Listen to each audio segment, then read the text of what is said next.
વડોદરાના સયાજીપુરા વિસ્તારમાં આગનો બનાવ બન્યો હતો। સયાજીપુરા ટાંકી પાસે આવેલી વિનાયક સોસાયટી બી ટાવર 506માં આગ લાગતા 43 વર્ષીય કિરણકુમાર બંસીવાલા સળગીને ખાખ થઈ ગયા હતા। મૃતક સૂતા હતા તે દરમિયાન આગની ઘટના બની હતી। તે રૂમમાં એસી પણ હતું। આ આગ કયા કારણોસર લાગી છે તેનું કારણ હજી સુધી જાણી શકાયું નથી। મૃતક કિરણકુમાર હાલોલ સ્થિત કંપનીમાં કાર્યરત હતા।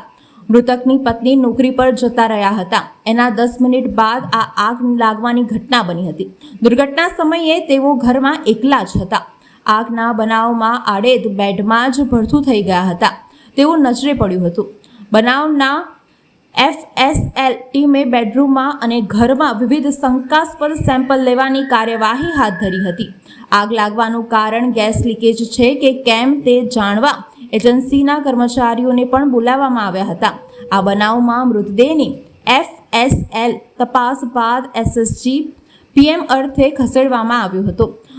બનાવ અંગે બાપોદ પોલીસે અકસ્માતે મોતનો ગુનો નોંધીને વધુ તપાસ હાથ ધરી છે।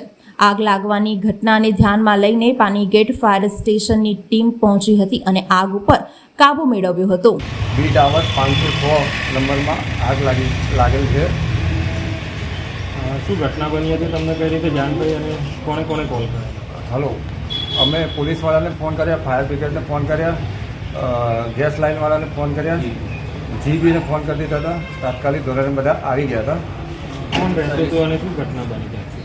એમાં હેતલબેન અને એમના મિસ્ટરનું નામ તો મને ખબર નથી, પણ કિરણભાઈ રાણા। શું થયું એમનું ડેથ થયું? એમનું ડેથ થઈ ગયું છે। જે આ ઘટના બની કયા વિસ્તારમાં બની હતી?